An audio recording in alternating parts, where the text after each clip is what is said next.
A few years ago at Spud, Indiana, where I lived up till 4 or 5 years ago, one day the phone rang, and when we picked up the phone, there were a man on the other end, and he told us, and he asked, hey, can I come and meet you guys, meaning the monastics?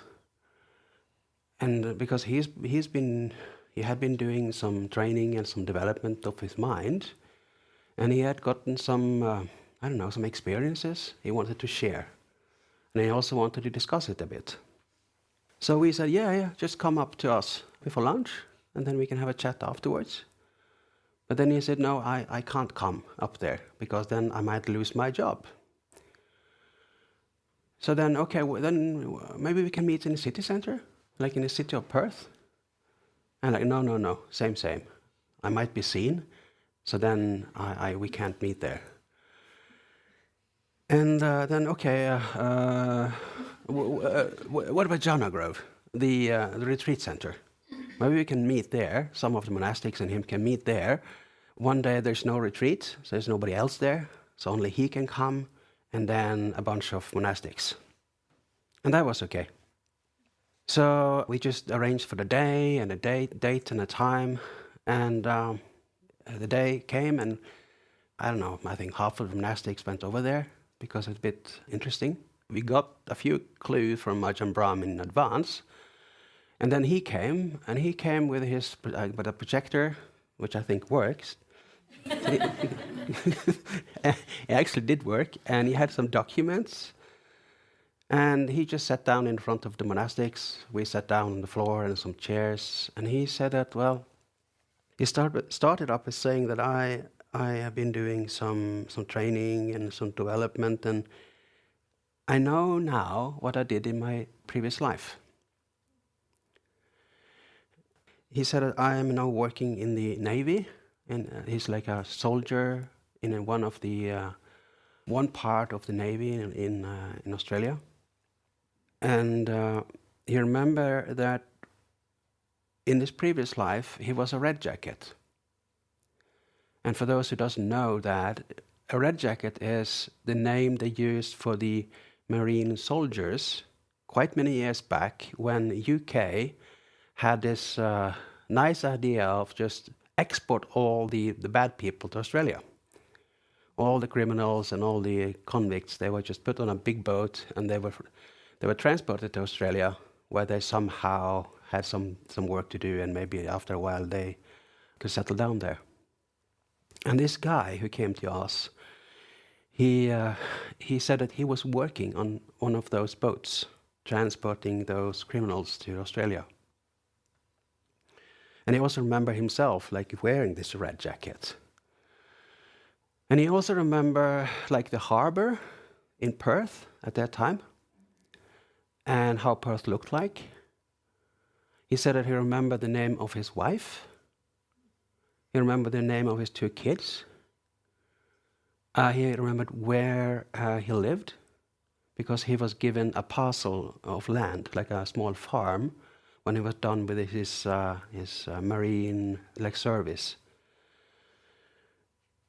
And when he remembered that, he just didn't. He wasn't sure, like, is this true? Or is this some kind of fantasy? So he went to the state library, where they have all the records of past people and lives and what have happened in Perth and around Perth. And he found himself. He found that just exact name. And in those records, he said that he was married to this lady, and it was the right name of the lady. And also said that this guy had 2 kids, and the name of the kids were there, and he remembered those one rightly as well. So he remembered his own name, the name of his wife, and his 2 kids.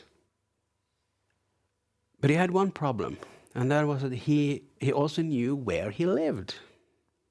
As I said, he was given this parcel of land, which is a bit south of Perth, where it's really flat, so it's really nice to do farming there. But the thing is, there are people living there now. And he wanted to go there to see if he could find the house he built. Because he remembered a house he built at that time and how it looked like. But you just can't go there, like a few years ago, and just knock on the door and say, "Hi, I'm your great-great-great-grandfather. How are you?" You can't do that. They would just shut the door and like look at him as some kind of lunatic. So, but he had a friend at one of the 3 universities in Perth. Perth is a rather big city. It's 2 million people living there, so they have 3 universities. And they either created one for the purpose, or he just got connected into an existing research project where they doing research on old buildings, historical buildings in Perth. And with that excuse, he and his friend from the university knocked on the door on that farm where he remembered he lived, and said, "Hi, we are from the university.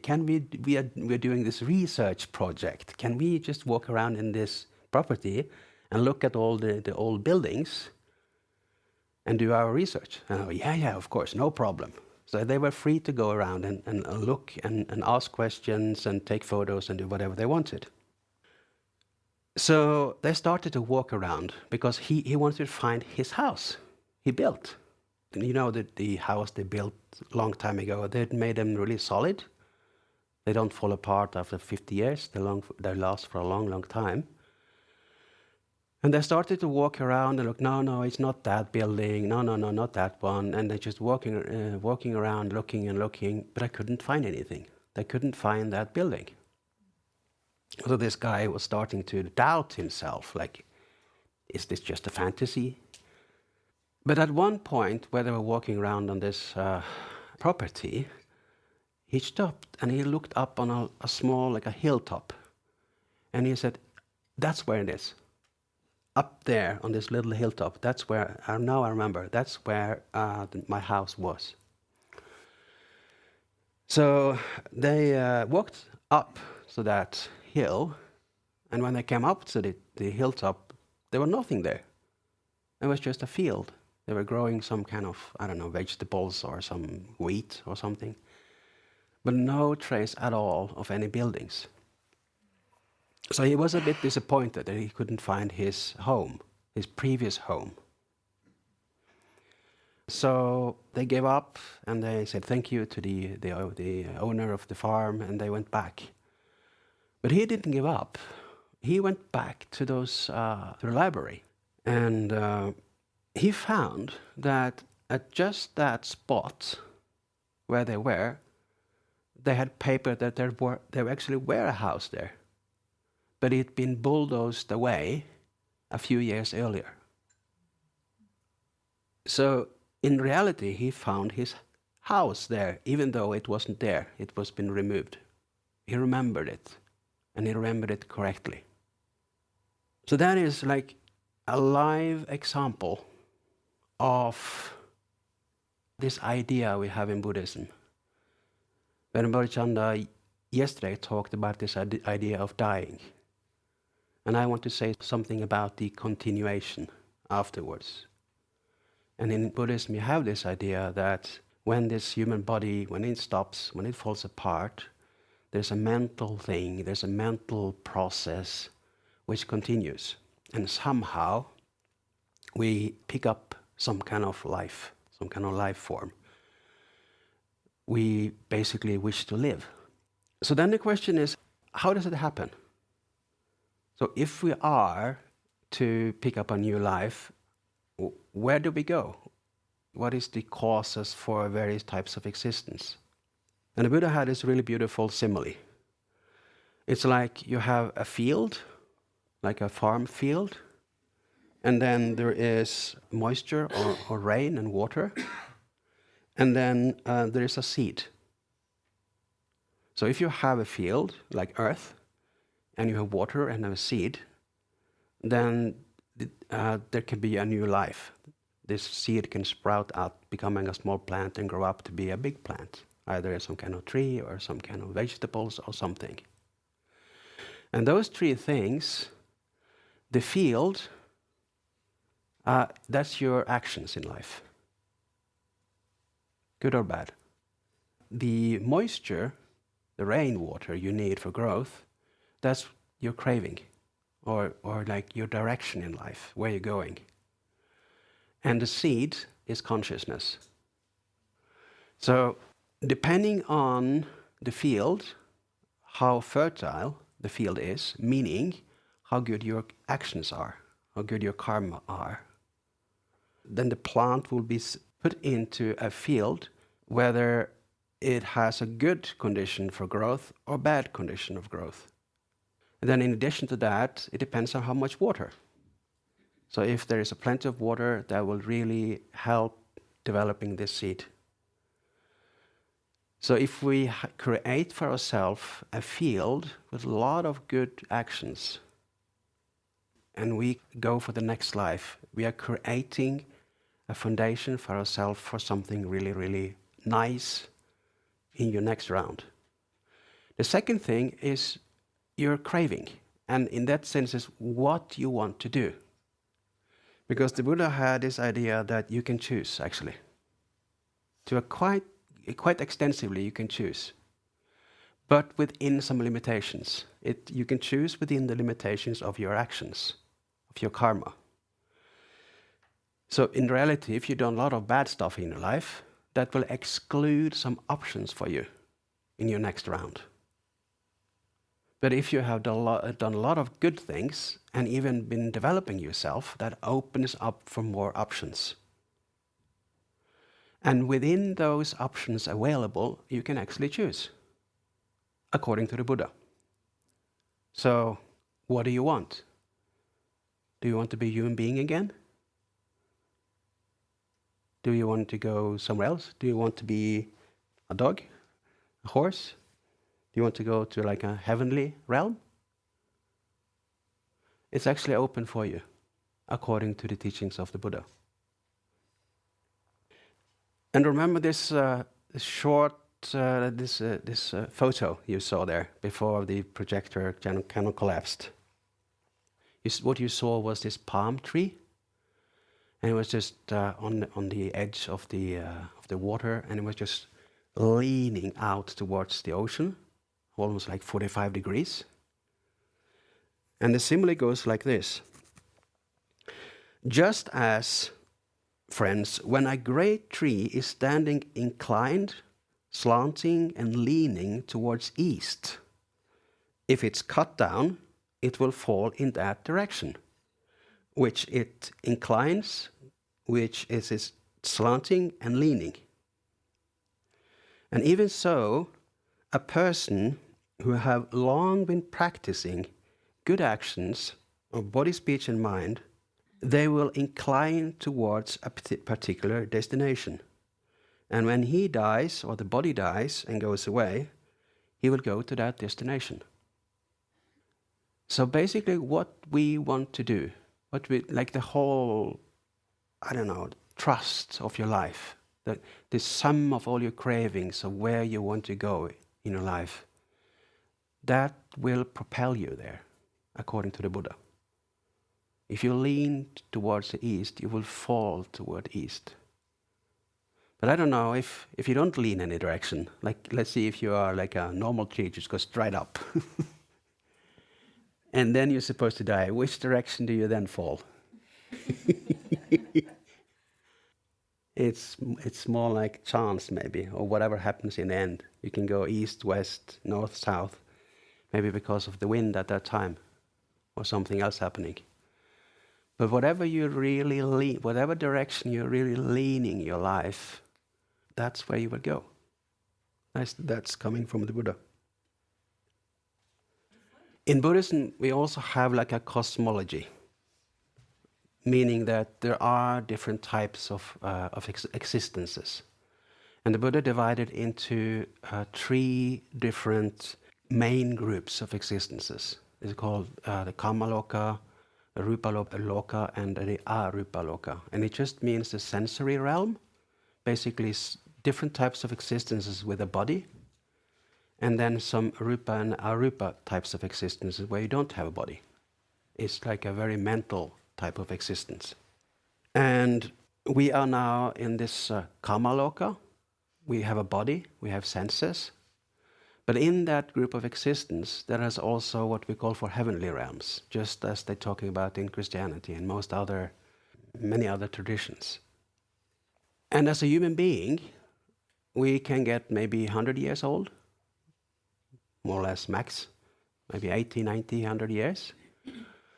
But in those higher realms, the lifespan is much, much, much bigger and longer. The lowest heavenly realm has a lifespan of 9 million human years, according to the Buddha. That's a pretty long time. And then there's the most used presentation of the different realms by the Buddha.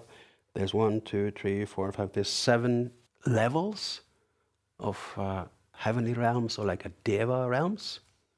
In Buddhism, we use the word Deva instead of like angels. And the higher up you go, the longer the lifespan is. So the lowest one is 9 million years, and the next one up is 36 million, 140 million years, 500 million years, 2,000 million years, etc.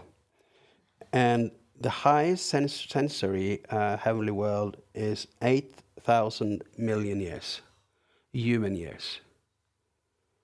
That's the lifespan of it. And all those type of existences you have like a body, somehow.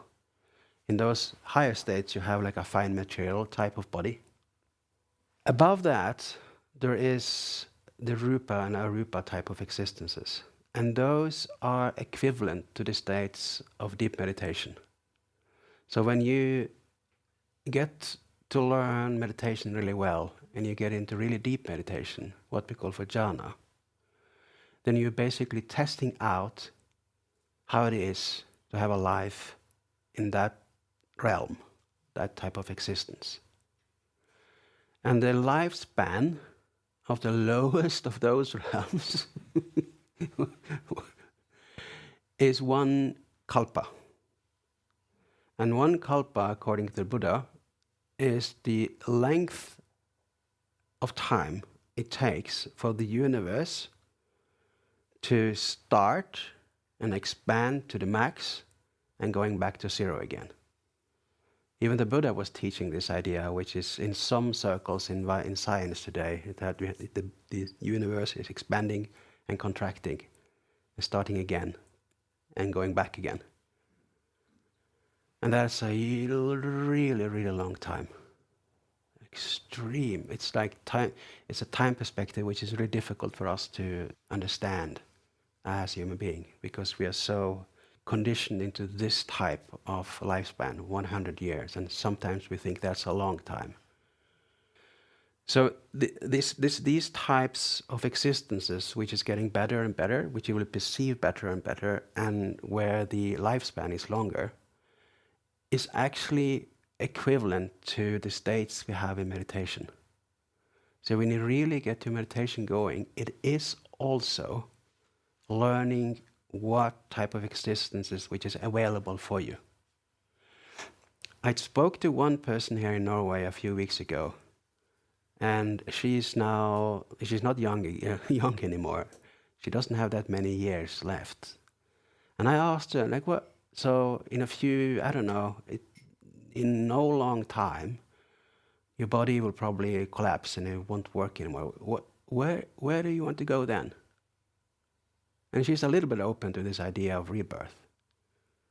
So do you want to go to some kind of Deva realm? Or do you want to, what do you want to do? And she said, no, like, I want to be a human being again. And I asked her, why don't you go for something better? And like, well, I don't know. Like, it's just some words. There's you can read something, and there's somebody saying something. She doesn't have any experience of it. She doesn't know what it is. But if you actually can practice, you can learn something about it yourself. So you get some experience as what it is. So that when, at one point, when your body doesn't want to hang around anymore, you actually know but more things than being a human being. The Buddha was called the knower of the three worlds because he knew what those three types, the main three groups of existence is. And he did that in his meditation. Deeper and deeper and deeper, deeper in stage, which gave him knowledge about what type of existences which are there available for us. And the same you can do. If you continue this training, and after a while your meditation will deepen, you will just understand much more. You will really start to understand the big picture of this life, not just looking at this lifetime. We are living like in a age, in a time where everybody thinks just one lifetime. And there's so few people who stretch it and think longer perspective than one lifetime. But if you start to really look at many lifetimes and different types of existences, your perspective will change. And so will also your actions you do as a human being. And then, what is the cause for you to have a good life in the future? It's probably been really okay being a human being now in Europe this time around. What can we do to make sure that if there is an existence, if there is a next existence, that it can be as good as we want? What's the causes for something good to appear in the future for us? And the Buddha, he said that in one of the texts here. There was this guy who came up to the Buddha and he asked the following question. Master Gautama, what is the cause and conditions why human beings are seen to be inferior and superior? For various people are seen to be short-lived, and some are long-lived. Some are seen sickly, others are seen healthy. Some ugly, other beautiful. Some uninfluential, and other influential in society. Some are poor, some are wealthy. Some are born into like low families, and others are born into high families. Some are stupid, and some are wise. Like, why? Because you can see that today. It varies a lot. And this guy, he asked, what is the cause and condition why human beings are seen to be inferior or superior? And then the Buddha said, friend, beings are owners of their actions, heirs of their actions. They originate from their actions. They are bound to their actions. They have action as their refuge. It is their action that distinguishes beings as inferior and superior. Basically karma again. Thus, an action that leads to a short life, like harming, if you are harming somebody. Action that leads to short life makes you having a short life. An action done that leads to long life creates a long life for yourself. Action that leads to sickliness to others make you sick in the future. Actions that you do that leads to people getting healthy leads you to get healthy in the future. Actions you do that makes people look ugly make yourself look ugly. And actions done that leads to beauty makes people beautiful. An action that leads to being influential makes yourself influential in the future. The way an action that leads to poverty makes people poor. And the way that leads to wealth makes people wealthy. And the way that leads to low birth makes people low born. An action that leads to high birth makes people high born. And actions and ways that leads to stupidity makes people being stupid in the future. And the way that leads to wisdom makes people wise. So that is the cause. We can choose ourselves, and we can also do a lot of action which makes sure that what the continuation will be as good as we want. What we do in this life will have effect in the future. And for those of you who are a little bit interested in this, there is a professor at University of Virginia in the United States. And he's been doing research on rebirth for many, many years. He has like a faculty there, and he's published a lot of movies and films about this, and all these projects he's been doing. And he's specializing on asking small kids about their past lives. Because in this age between, 3, 4, when you start to be able to speak, until maybe 7, that's a time where the minds of kids are quite free. And they're not starting at school yet. So they're not getting so active in their mind. And that means that their memory is stronger. And they can actually, they start to talk about what they did in their past lives. And he has been doing a lot of research about that and written books about it. So for those of you who are interested, just look that up, both books and on YouTube. He has been studying 2,500 cases of kids remembering their past lives. He's called Ian Stevenson. And I remember one story, I think you can find it on YouTube. There was this example of a man and a wife. They got a kid. And he grew up. And when he was like 3 or 4 years, he was still using diapers. So one day, the father had to change the diapers of this kid. So he lifted them up and put it on a table and started to do this changing of the diapers. And at that time, this little boy was able to talk a little bit. So as the father was changing the diaper of this little kid, the kid said, "Daddy, I used to change your diapers." And later on, this kid, as he grew up, he remembered more and more of this. And he was actually the father of his father. So he was his own grandfather. But yeah, kind of difficult. So we tend to go back to where we were. We find that like something safe. So if we are to be reborn a human being again, we probably want to go back to where we were, and maybe even back to the people we enjoyed being with. So in this Buddhist cosmology, we move around from different type of existence, up and down and up and down. But the thing is, it just doesn't go up. It also goes down again. If you end up in some kind of Deva world, I think Venabu said something about that. You end up in a state which you enjoy so much that you basically stop developing yourself. There is so little suffering, there's so many little problem that you don't have any incentive, you don't have any motivation to progress. And because of that, you somehow fall down again. And then you go up and down and up and down and round and round and round and round. So not all of your life is going to be all that happy. That is why the Buddha had this idea of nirvana.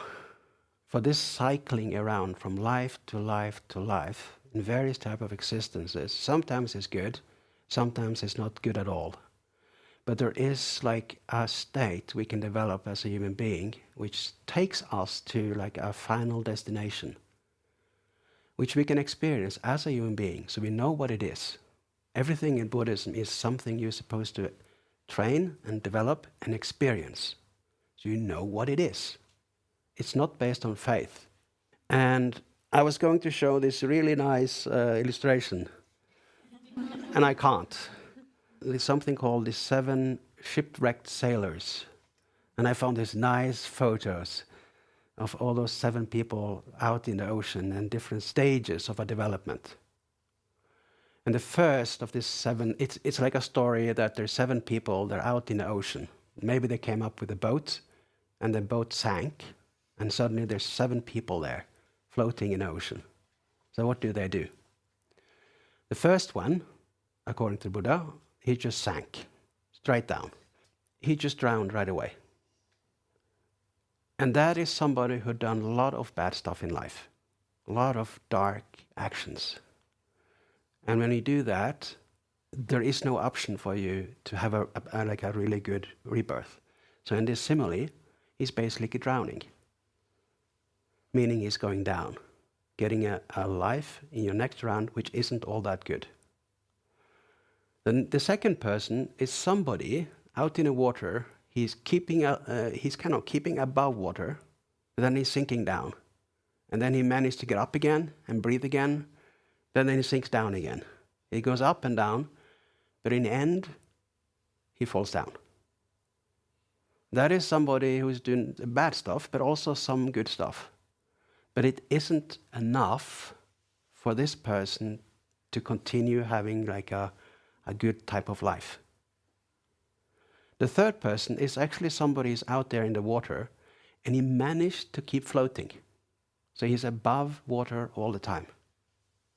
And that is somebody who done a lot of good stuff. And well, if we do some mistakes and we do some stupidities, but we do enough good things in life to keep us going in the long run. The fourth person is somebody who's out there floating in the ocean, and he just managed to keep his head clear. And he looks around, and he sees land. So over there, actually land over there. That's safety. And that is the idea of the Buddha of a stream winner. That is someone who actually seen like nirvana. He know what it is. He had a glimpse of it while he's out on this ocean. And then the fifth person is somebody who has started to swim. He started to swim from where they are towards land. And that is someone on the second path of this training, second stage of awakening.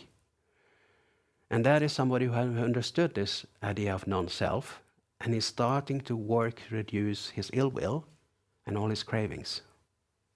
But he has some work to do. He has to swim all the way to the shore, to land. The sixth person is somebody standing on the beach. He's wading in the surf. He's still kind of in the water, but he has like dry land under his feet. That's a person who are on the third stage of awakening, and we call that for being an anagami. You're almost there. You are on dry land. And that is somebody who actually managed to completely remove their tendencies to be negative and hate, and also the craving and the perfectionings and the fear and concerns. These are people who are really, really free. But they're still kind of wading, walking in the water of samsara. And then there is the last one, the seventh one, and that is someone, a man or a woman, sitting on dry land. Has been out there in the water, in samsara, have seen the way out. They've done the work swimming, and have been walking up the shore, the beach, and now on dry land. And that is somebody who have done all the work you need to do to create a really beautiful mind, and which will take you to what the Buddha called for nirvana, or final nirvana, parinirvana, when our human body dies. So that is the Buddha's similes of this development we're training, what we're doing. So on this retreat we are running here, we're talking a lot about meditation and peace and how to do it, etc. And that really helps our life, and it helps us learning. But there is also a bigger perspective. There is like a paradigm. There is like a a world of ideas which surrounds us.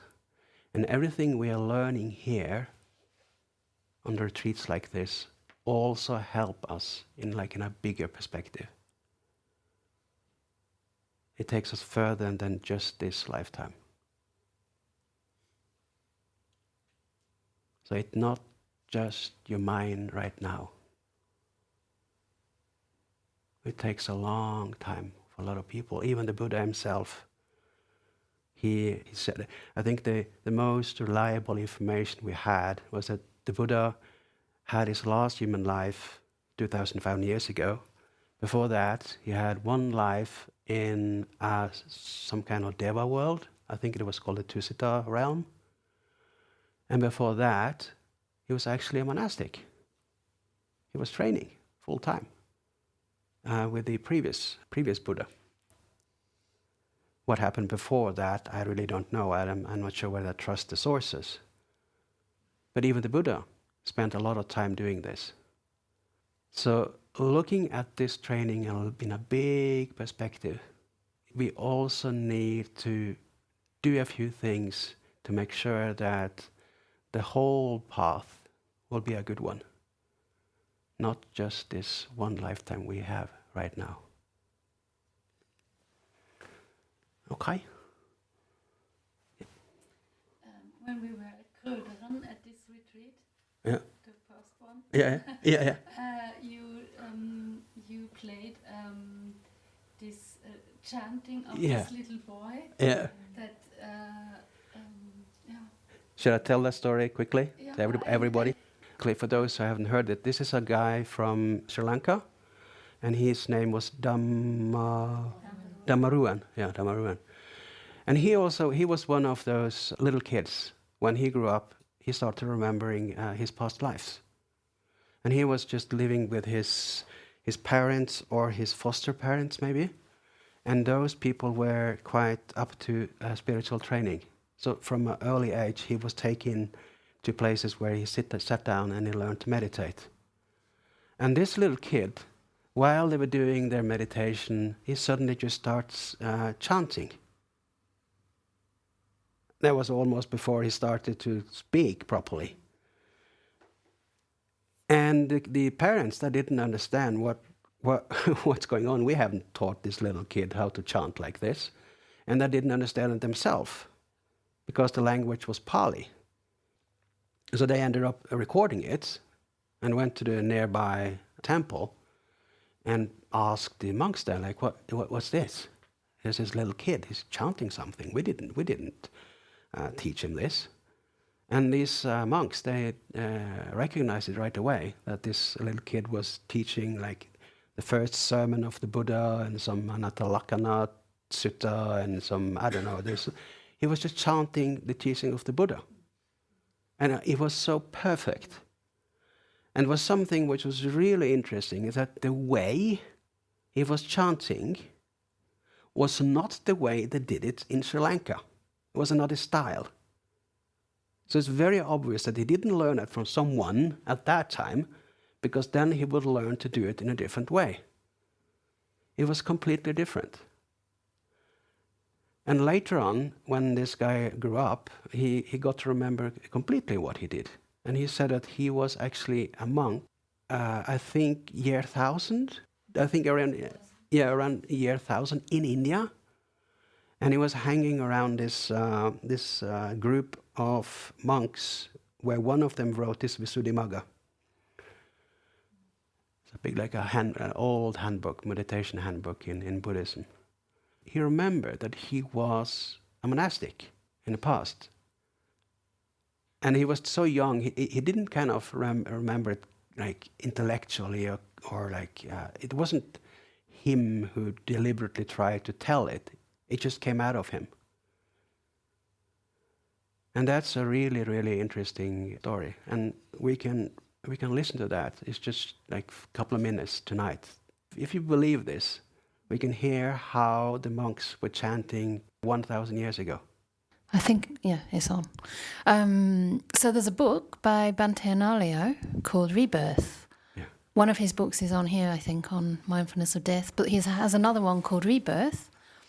And he talks about some of the examples from Ian Stevenson, but he also has a whole chapter in the back about Dhamma Ruin and about the chanting. And he analyses the Pali, and he finds like how some of the grammar is a bit different as well. And he does a massive analysis on it because it's such a strong evidence for rebirth. There's no other explanation. Yeah.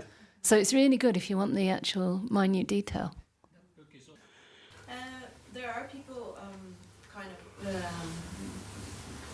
facilitating to know past lives, like through hypnosis and things. Mm-hmm.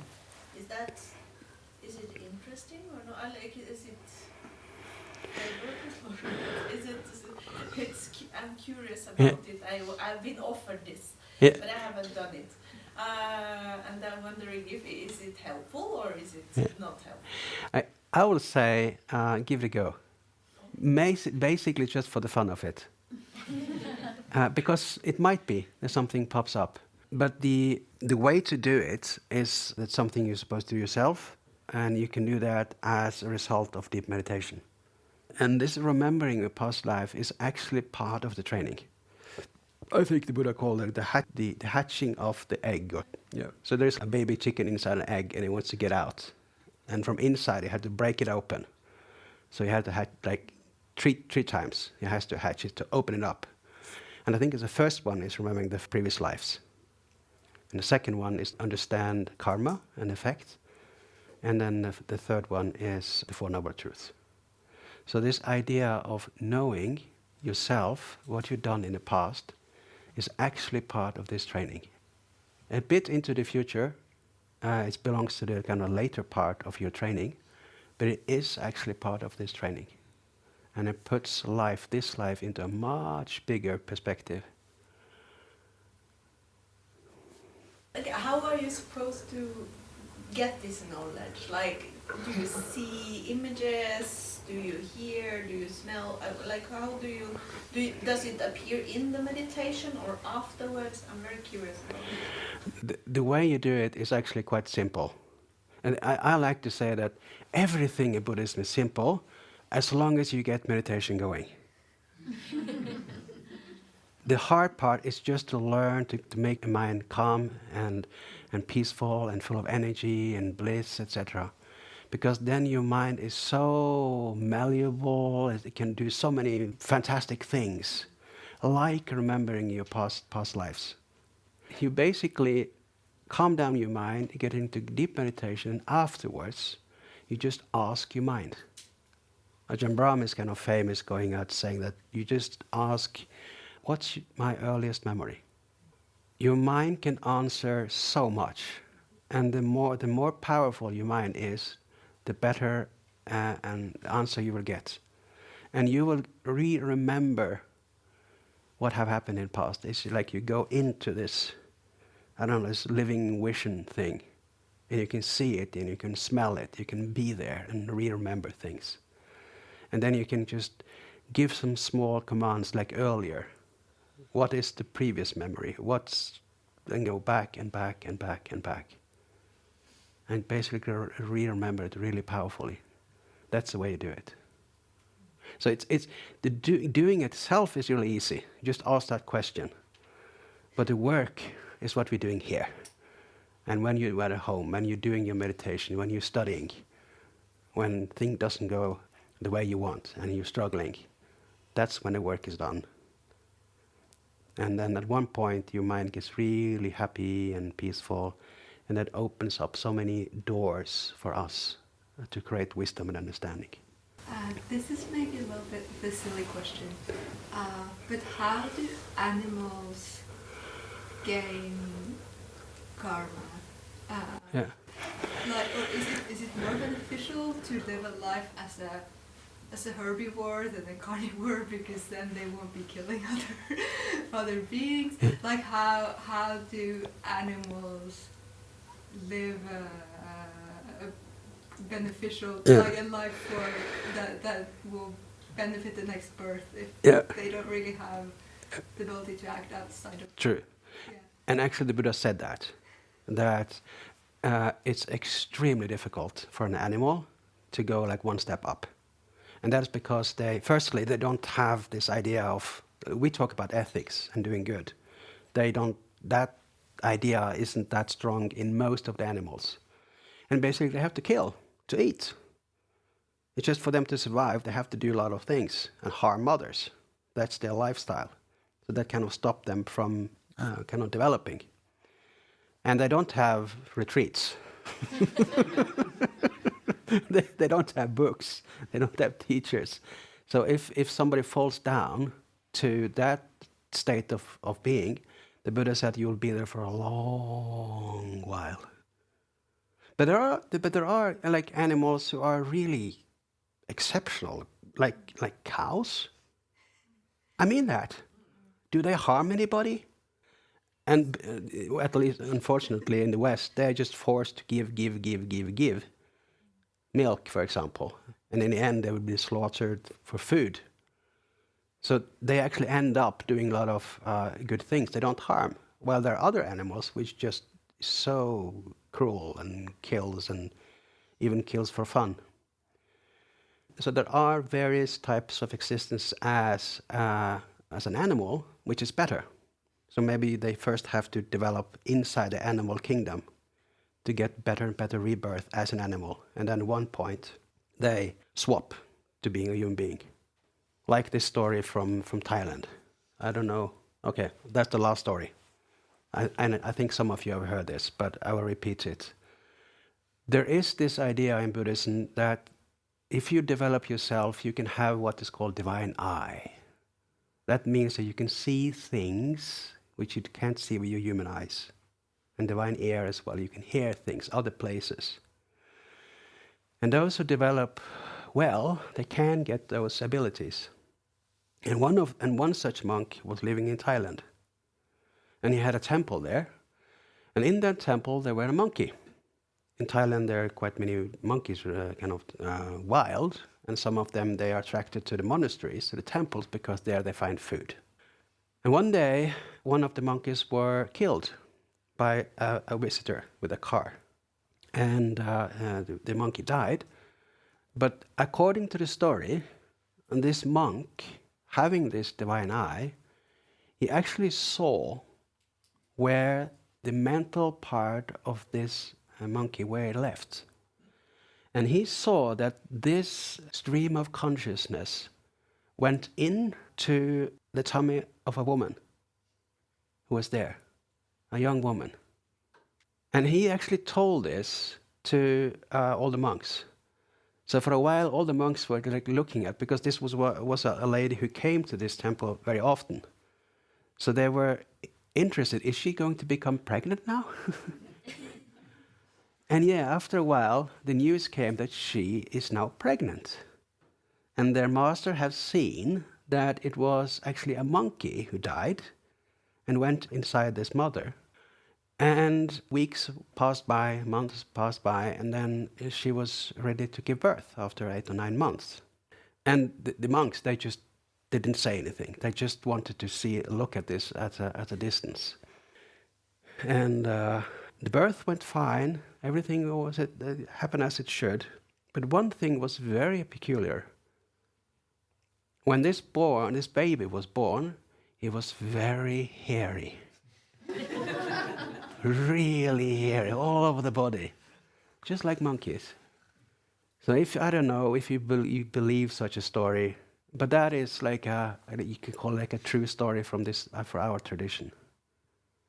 Coming from somebody who has developed the mind a long way and developed some abilities which all of us have, but which most of us haven't developed yet. Okay, I think that's enough for today.